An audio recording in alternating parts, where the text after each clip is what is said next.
ನಮಸ್ಕಾರ, ಶುಭೋದಯ. ಸಂಕಲ್ಪ ಸಿದ್ಧಿ ಕಾರ್ಯಕ್ರಮಕ್ಕೆ ತಮ್ಮೆಲ್ಲರಿಗೂ ಆತ್ಮೀಯ ಪ್ರೀತಿಯ ಸ್ವಾಗತ ಹೇಳ್ತಾ ಇರೋದು ನಾನು ಅನುಷಾ. ಮೊದಲನೇ ಬಾರಿ ನಮ್ಮ ಚಾನಲ್ ವೀಕ್ಷಿಸ್ತಿದ್ದೀರಾ ಅಂದ್ರೆ ಈಗಲೇ ನಮ್ಮ ಚಾನಲ್ನ ಸಬ್ಸ್ಕ್ರೈಬ್ ಮಾಡಿ, ನಮ್ಮ ವಿಡಿಯೋಸ್ನ ಲೈಕ್ ಮಾಡಿ. ಇದೇ ಮಾರ್ಚ್ 29ನೇ ತಾರೀಕು ಶನಿ ಬದಲಾವಣೆಯ ಪ್ರಯುಕ್ತ ವಿಶೇಷವಾಗಿರುವಂತಹ ಶನೇಶ್ವರ ಹೋಮದ ಕಾರ್ಯಕ್ರಮನ ಗುರುಜಿಯವರ ಸಾರಥ್ಯದಲ್ಲಿ ವಿಶೇಷವಾಗಿ ನಡೀತಾ ಇದೆ. ನೀವು, ನಿಮ್ಮ ಕುಟುಂಬದವರು ಪ್ರತಿಯೊಬ್ಬರು ಕೂಡ ಇದರಲ್ಲಿ ಪಾಲ್ಗೊಳ್ಬಹುದು. ಇದ್ರ ಬಗ್ಗೆ ನಿಮಗೆ ಸಂಪೂರ್ಣವಾಗಿರುವಂತಹ ಮಾಹಿತಿಯನ್ನ ಪಡೆದುಕೊಳ್ಬೇಕು ಅಂತಂದ್ರೆ ಸ್ಕ್ರೀನ್ ಮೇಲೆ ಬರ್ತಿರುವಂತಹ ನಂಬರ್ಸ್ಗೆ ನೀವು ಕರೆಗಳನ್ನ ಮಾಡಬಹುದು. ಇನ್ನು ಕಾರ್ಯಕ್ರಮದಲ್ಲಿ ನಮ್ಮ ಜೊತೆಲಿದ್ದಾರೆ ಸ್ಪಿರಿಚುವಲ್ ಗುರು ಡಾಕ್ಟರ್ ವಿಷ್ಣು ದತ್ತ ಗುರುಜಿಯವರು. ಗುರುಗಳನ್ನ ಕಾರ್ಯಕ್ರಮಕ್ಕೆ ಬರ್ಮಾಡ್ಕೊಳ್ಳೋಣ. ನಮಸ್ತೆ ಗುರುಗಳೇ, ಕಾರ್ಯಕ್ರಮಕ್ಕೆ ಭಕ್ತಿಯ ಸ್ವಾಗತ. ಮನುಷ್ಯ ಅಂದಮೇಲೆ ಸಾಕಷ್ಟು ರೀತಿಯಾಗಿರುವಂಥ ಆಸೆ ಆಕಾಂಕ್ಷೆಗಳು ಇದ್ದೇ ಇರುತ್ತೆ. ಅದಕ್ಕೆ ಕೆಲವೊಂದು ಕಡೆ ಕೊನೆ ಅನ್ನೋಂಥದ್ದೇ ಇರೋದಿಲ್ಲ ಅಂತ ಹೇಳ್ಬೋದು.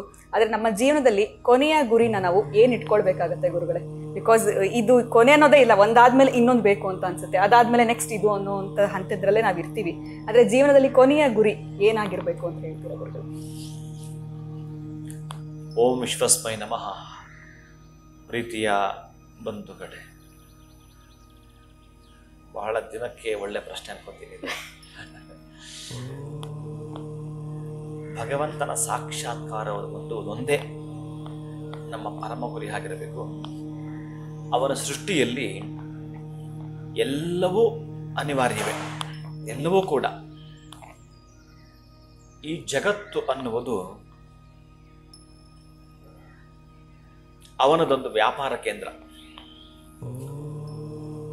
ಈ ಜಗತ್ತಂತಕ್ಕಂತಹದ್ದು ಏನಿದೆಯೋ ಅಲ್ಲಿ ರಾಮ್ ರಾಮ್ ಎನ್ನುವುದೇ ವ್ಯಾಪಾರ. ಆಗಲೇ ನಮ್ಮ ಜೀವನ ಆಗೋದು ಸಾಕ್ಷಾತ್ಕಾರ. ಅದಕ್ಕಾಗಿ ಏನೆಲ್ಲ ಹೇಳ್ತಾರೆ ಅಂತಂದ್ರೆ, ಪರಮ ರಹಸ್ಯಗಳನ್ನ ಕೆಲವೆಲ್ಲ ಇಟ್ಟಿದ್ದಾನೆ. ಅದನ್ನು ಭೇದಿಸ್ಕೊಂಡು ಛೇದಿಸ್ಕೊಂಡು ಹೋಗ್ತಕ್ಕಂತಹದ್ದು ಮನುಷ್ಯನ ಗುಣಗಳಲ್ಲಿ ಪ್ರಧಾನವಾಗಿ. ಅವನಲ್ಲಿ ಶಕ್ತಿ ಇದ್ದಾಗ, ಅವನಲ್ಲಿ ಯುಕ್ತಿ ಇದ್ದಾಗ ಭಕ್ತಿಯನ್ನು ತೋರಿಸ್ಬೇಕು. ಯಾವಾಗಲೋ ಬಾಲ್ಯವನ್ನು ಕಳ್ಕೊಂಡು, ಯೌವನವನ್ನು ಕಳ್ಕೊಂಡು, ಮುಪ್ಪ ಬಂದಾಗ ಅಯ್ಯೋ ರಾಮ ಕೃಷ್ಣ ಅಂತ ಕೂಗಾಡ್ತೀವಿ. ನೀನು ಯೌವನ ಇದ್ದಾಗ ಅದೇನು ಮಾಡಲಿಲ್ಲ, ಏನು ನಿಂದೆ ಆಟಗಳು ನಡೆದು, ನಿಂದೆ ಪಾಠಗಳು ಮಾಡಿಕೊಂಡೆ. ಈಗ ಮುಪ್ಪ ಬಂದಿದೆ, ಅಲ್ಲೂ ಹೋಗಿದೆ, ಬೆನ್ನು ಬಾಗಿದೆ, ಇನ್ಯಾರಿಗೋ ಹಂಗಾಗ್ತಾ ಇದೆ, ಅದಕ್ಕೆ ಸ್ವಲ್ಪ ಬೆಜಾಡಿಸ್ಕೊಂಡು ನಡುತ್ತಾ ಇದೆ. ಅದಕ್ಕೆ ಈ ಪ್ರಪಂಚದಲ್ಲಿ ಎಲ್ಲವೂ ಅನಿವಾರ್ಯವೇ ಅಂತ ನಾನು ಯಾಕೆ ಹೇಳ್ತೀನಿ ಅಂತಂದ್ರೆ, ಕಾಗೇನ ನಾವು ಓಡಿಸ್ತವ್ರು ಅಂದ್ರೆ ಒಂದು ತುತ್ತು ಕೂಡ ಅದಕ್ಕೆ ಕೊಡದೆ ಕಾಗೇನ ಓಡಿಸ್ತವ್ರು. ಅಂದ್ರೆ ನಮ್ಮ ಉಸಿರಿದ್ದಾಗ ಕಾಗೇನ ಓಡಿಸಿದ್ದ ಜನ ನಾವು ಉಸಿರು ನಿಂತ ಮೇಲೆ ಆ ಕಾಗೆ ನಿಂತೀವಿ. ಇರ್ಲಿಕ್ಕೆ ಎಲ್ಲವೂ ಅಷ್ಟೇನೆ. ಈ ಭೂತ ಭವಿಷ್ಯತ್ ವರ್ತಮಾನ, ಭೂತಕಾಲವಾಗಿರಲಿ, ಅದು ವರ್ತಮಾನವಾಗಿರಲಿ, ಭವಿಷ್ಯತ್ ಕಾಲವಾಗಿರಲಿ, ಎಲ್ಲವೂ ಅವನ ಅಧೀನದಲ್ಲೇ ಇದೆ, ಅವನ ಕೈಯಲ್ಲೇ ಇದೆ. ಅದಕ್ಕೆ ಭಗವಂತನಿಗೆ ಅರ್ಪಣೆ ಮಾಡಿಬಿಡ್ಬೇಕು. ಅಯ್ಯ, ಈ ಜನ್ಮ ಅನ್ನೋದೇನಿದೆಯೋ ಅದು ನೀನು ಕೊಟ್ಟ ಭಿಕ್ಷೆ. ಈ ಜನ್ಮ ಅನ್ನೋದೇನಿದೆಯೋ ಅದು ನೀನು ಕೊಟ್ಟ ಭಿಕ್ಷೆ. ಸೋಲಾಗಿರ್ಲಿ, ಗೆಲುವಾಗಿರ್ಲಿ, ಅದೆಲ್ಲ ನಿನ್ನ ಕೈಯಲ್ಲೇ ಇದೆ. ಈ ಸಂಸಾರ ಏನಿದೆಯೋ, ಈ ಸಂಸಾರದ ಅಧೀನದಲ್ಲಿ ನಾನಿದೆ. ಯಾಕೋ ಗೊತ್ತಿಲ್ಲ, ಈ ಸಂಸಾರದ ಅಧೀನದಲ್ಲಿ ನೀನು ನನ್ನನ್ನು ಇಟ್ಟು ಬಿಟ್ಟಿದ್ದೀಯ. ನಾನು ಈ ಸಂಸಾರದ ಅಧೀನದಲ್ಲಿದ್ದೇನೆ. ಈ ಸಂಸಾರ ನಿನ್ನ ಕೈಯಲ್ಲಿದೆ, ನಿನ್ನ ಅಧೀನದಲ್ಲಿದೆ ಎಲ್ಲವೂ ಕೂಡ. ಹಾಗೆ ನಾನು ನನ್ನದು ಅನ್ನೋದು ಬಿಟ್ಟು ನೀನು ನಿನ್ನದು ಅನ್ನೋದನ್ನ ಮಾಡಿದ್ರೆ ಸಾಕುತ್ತೆ. ಯಾರೋ ಒಬ್ಬ ಶಿಷ್ಯ ಗುರುಗಳನ್ನ ಕೇಳಿದಂತೆ, ಗುರುಗಳೇ ನಾನು ಸಂತೋಷವಾಗಿರ್ಬೇಕು, ಗುರುಗಳೇ ನಾನು ಸಂತೋಷವಾಗಿರ್ಬೇಕು ಅಂತ ಕೇಳಿದಂತೆ. ಏನ್ ಮಾಡ್ಬೇಕದಕ್ಕೆ? ಏನಿಲ್ಲಪ್ಪ, ಈಗ ನೀನು ಹೇಳಿದೆಯಲ್ಲ ನಾನು ಸಂತೋಷವಾಗಿರ್ಬೇಕು ಅನ್ನೋದನ್ನ, ಆ ನಾನು ಅನ್ನೋದನ್ನ ಪದ ತೆಗೆದಾಗ ಸಂತೋಷವಾಗಿರ್ತೀಯ. ಅದಕ್ಕಾಗಿ ನಾನು ಅನ್ನೋದು ಬಂದ್ರೆ ಮತ್ತೊಂದು ನಿನಗೆ ಇನ್ನೊಂದು, ಆ ಸಂತೋಷ ಬಂದಾಗ ಮತ್ತೊಂದು ಸುಖ ಅಪೇಕ್ಷೆ ಪಡ್ತೀಯ, ಇನ್ನೊಂದು ನೆಮ್ಮದಿನ ಅಪೇಕ್ಷೆ ಪಡ್ತೀಯ. ಅದಕ್ಕಾಗಿ ಎಲ್ಲವೂ ಕೂಡ ನಾವು ಯಾರಿಂದಲೋ ಪಾಠ ಕಲಿತ ಮೇಲೆ, ಯಾರಿಂದಲೋ ಮೋಸಕ್ಕೆ ಒಳಗಾದ ಮೇಲೆ, ಈ ಪ್ರೀತಿ ಪ್ರೇಮ ಬಾಂಧವ್ಯದಲ್ಲಿ ಸಿಲುಕೊಂಡಾದ್ಮೇಲೆ ನೋವುಗಳನ್ನ, ತುಂಬಾ ವ್ಯಥೆಗಳನ್ನ, ಕಷ್ಟಗಳನ್ನ, ದುಃಖಗಳನ್ನ, ದುಮ್ಮಾನಗಳನ್ನ ಅನುಭವಿಸಿದ ಮೇಲೆ ಎಚ್ಚೆತ್ಕೊಳ್ಳೋದು. ಅದ್ಯಾರೋ ಹೇಳಿದ್ರಂತೆ, ಆ ಕ್ಷೇತ್ರಕ್ಕೆ ಹೋದ್ರೆ ನಮ್ಮ ಸಮಸ್ಯೆ ಕ್ಲಿಯರ್ ಆಗತ್ತಂತೆ. ಯಾರೋ ಹೇಳಿದ್ರಲ್ಲ ತೆಂಗಿನಕಾಯಿ ಕಟ್ಟಿದ್ರೆ ಮಕ್ಕಳಾಗ್ತಾರಂತೆ. ಇನ್ಯಾರೋ ಹೇಳಿದ್ರು ಈ ಉರುಳು ಸೇವೆ ಮಾಡಿದ್ರೆ ಕಾಯಿಲೆ ವಾಸಿ ಆಗುತ್ತೆ. ಇವೆಲ್ಲವೂ ಕೂಡ ನೀವೇನು ಕೇಳಿಸ್ಕೊಂಡು ಮಾಡ್ತೀರೋ ಬಹುಶಃ ನಿಮ್ಮ ಕರ್ಮಗಳು ಇರ್ತಕ್ಕಂಥ ಬ್ಯಾಲೆನ್ಸನ್ನು ಅವ್ರ ಮುಖಾಂತರ ಇವ್ರ ಮುಖಾಂತರ ಕ್ಲಿಯರ್ ಮಾಡ್ತಾ ಬರ್ತಾನೆ. ಅದು ಸತ್ಯವೇ, ಇದು ಸತ್ಯವೇ. ಯಾಕೆ ಹೇಳಿ, ನಮಗೆ ಯೌವನ ಇದ್ದಾಗ ನಮಗೆ ಅಂತ ಆ ಅವಸ್ಥೆಗಳಿರ್ತೀವಲ್ಲ, ಅಲ್ಲಿ ಏನು ಮಾಡಲಿಲ್ಲ, ನಮ್ಮ ಅಹಂಕಾರಗಳಲ್ಲೇ ಬಂದ್ಬಿಟ್ಟು ಈಗ ನಾವೇನು ಮಾಡ್ತೀವಿ ಅಂತಂದರೆ ಅವರು ಇವರು ಹೇಳಿದ್ದನ್ನು ಕೇಳ್ಕೊಂಡು ಮಾಡ್ತಿರ್ತೀವಿ. ನಾನು ಒಂದು ಮಾತನ್ನು ಎಚ್ಚರಿಸಿ ಹೇಳ್ತಿರ್ತೀನಿ, ಸತ್ಯಂಬದ ಧರ್ಮಂಚರ. ನೀನು ಯಾರಿಗೂ ಅರ್ಥ ಆಗಲ್ಲ. ನೀನು ಒಬ್ಬರಿಗೆ ಸ್ನೇಹಿತನಾಗಿ ಕಾಣ್ತೀಯ, ಇನ್ನೊಬ್ಬನಿಗೆ ಶತ್ರುವಾಗಿ ಕಾಣ್ತೀಯ, ಮತ್ತೊಬ್ಬರಿಗೆ ಮಗನಾಗಿ ಕಾಣ್ತೀಯ, ಮತ್ತೊಬ್ಬರಿಗೆ ಹಳೀನಾಗಿ ಕಾಣ್ತೀಯ, ಮತ್ತೊಬ್ಬರಿಗೆ ಗಂಡನಾಗಿ. ಎಷ್ಟು ಪಾತ್ರಗಳಿದಾವೆ ಇಲ್ಲಿ, ಎಲ್ಲವೂ ನಿಭಾಯಿಸು.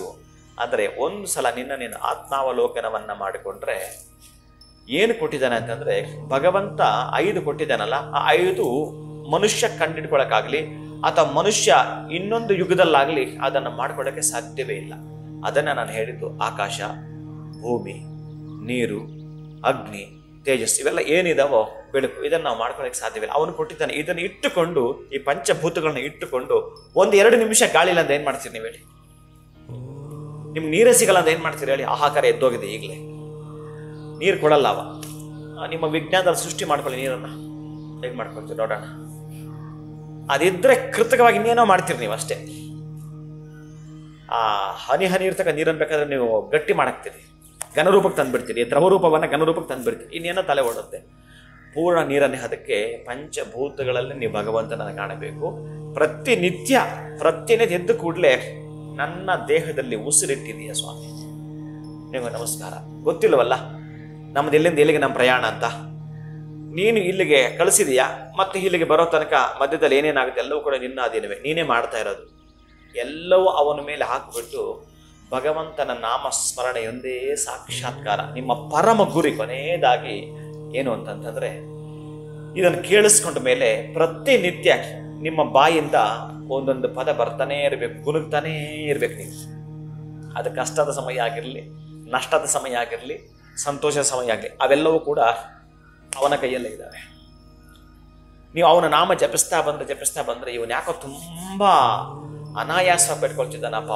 ಅವನು ಮಲಗಬೇಕಾದ್ರೂ, ಸ್ನಾನ ಮಾಡಬೇಕಾದ್ರೂ, ತಿಂಡಿ ತಿನ್ನಬೇಕಾದ್ರೂ, ಹೊರಗಡೆ ಹೋಗ್ಬೇಕಾದ್ರೂ, ಯಾರ ಜೊತೆಗಾದ್ರೂ ಮಾತು ಕೂತ್ಕೋಬೇಕಾದ್ರೂ ನನ್ನನ್ನೇ ಭಜಿಸ್ತಿದ್ದಾನೆ. ಅವನನ್ನು ಸ್ವಲ್ಪ ನಾನು ನೋಡ್ಬೇಕಂತ ಈಗ ನೋಡ್ತಾನಂತೆ, ಅವನು ಸ್ವಲ್ಪ ಹೀಗೆ ಮಾಡ್ತಾನಂತೆ. ಅವ ಕೈ ಹೀಗೇಗೋ ಇಟ್ಕೊಂಡಿದ್ದವನು ಈಗ ಅಂತಾನಂತೆ, ಒಂದು ಕ್ಷಣ ಆಗತ್ತಾನಂತೆ. ಅದಕ್ಕೆ ನಮಗಿರ್ತಕ್ಕಂಥದ್ದು ಕೊನೆ ಅವಕಾಶ ಅಂತಂದರೆ ಇರ್ತಕ್ಕಂಥದ್ದು ಬಹಳ ಪ್ರಮುಖವಾಗಿರ್ತಕ್ಕಂಥದ್ದು. ಈ ಜಗತ್ತೆಲ್ಲವೂ ಕೂಡ ಅವನ ಅಧೀನವೇ ಆಗ್ತಾರಿಂದ. ಓಂ ನಮೋ ಭಗವತೆ ವಾಸುದೇವಾಯ, ಓಂ ನಮೋ ಭಗವತೆ ವಾಸುದೇವಾಯ, ಓಂ ನಮೋ ಭಗವತೆ ವಾಸುದೇವಾಯ. ಈ ದ್ವಾದಶಾಕ್ಷರ ಮಂತ್ರವನ್ನು ಹೇಳ್ಕೊಳ್ತಾ ನಮಗಿರ್ತಕ್ಕಂಥ ಎಲ್ಲ ನೋವುಗಳು ಕೂಡ, ಅದು ಆರ್ಥಿಕಕ್ಕೆ ಸಂಬಂಧಪಟ್ಟಾಗಿರ್ತಕ್ಕ ತೊಂದರೆ ಇದೆಯೋ, ಆರೋಗ್ಯಕ್ಕೆ ಸಂಬಂಧಪಟ್ಟಾಗಿರ್ತಕ್ಕ ತೊಂದರೆ ಇದೆಯೋ, ಅನ್ನಕ್ಕಾಗಿ ಆಹಾಕಾರ ಎದ್ದೋಗಿದೆಯೋ, ಅಕ್ಷರಕ್ಕಾಗಿ ನಮಗೆ ಬೇಡಿಕೆ ಇಟ್ಟಿದೆಯೋ, ಒಟ್ಟಾರೆವಾಗಿ ಆನಂದವಾಗಿ, ಆತ್ಮೀಯವಾಗಿ, ಆಹ್ಲಾದವಾಗಿ ಅಗೋಚರ ಶಕ್ತಿಯನ್ನು ಅವು ನಮಗೆ ದಯಪಾಲಿಸ್ಬಿಡ್ತಾನೆ. ಅಂತಹದ್ದು ನಿಮ್ಮ ಗುರಿ ಆಗಿರಲಿ. ಖಂಡಿತವಾಗ್ಲೂ ಗುರುಗಳೇ, ಮನುಷ್ಯನ ಜೀವನದ ಕೊನೆಯ ಗುರಿ ಏನಾಗಿರ್ಬೇಕು ಅಂತ ಬಹಳ ಅದ್ಭುತವಾಗಿ ನೀವು ತಿಳಿಸ್ಕೊಟ್ರಿ ಅಂತಾನೆ ಹೇಳ್ಬೋದು. ಧನ್ಯವಾದಗಳು ತಮಗೆ. ನಮಸ್ಕಾರ. ಹರೇ ಶ್ರೀನಿವಾಸ. ಇನ್ನು ನಿಮ್ಮ ಜೀವನದಲ್ಲಿ ಬರ್ತಿರುವಂತಹ ತೊಂದರೆಗಳು, ಕಷ್ಟಗಳು, ಸಮಸ್ಯೆಗಳು ಇವೆಲ್ಲದಕ್ಕೂ ಕೂಡ ನಿಮಗೆ ಸರಳವಾಗಿರುವಂತಹ ಪರಿಹಾರ ಬೇಕಿದ್ದಲ್ಲಿ ಅಕ್ಷಯ ವೃಕ್ಷವನ್ನ ನೀವು ಬರ್ಮಾಡ್ಕೊಳ್ಬಹುದು. ಈಗ ಆಲ್ರೆಡಿ ಸಾಕಷ್ಟು ಜನ ಇದನ್ನ ಬರ್ಮಾಡ್ಕೊಂಡಿದ್ದಾರೆ, ಅವರ ಒಂದು ಸಮಸ್ಯೆಗಳಿಂದ ಹೊರಗಡೆ ಬಂದಿದ್ದಾರೆ ಅಂತ ಹೇಳ್ತಾ ಇವತ್ತಿನ ವಿಡಿಯೋನ ಮುಗಿಸುವಂತಹ ಸಮಯ ಆಗಿದೆ. ನಮಸ್ಕಾರ.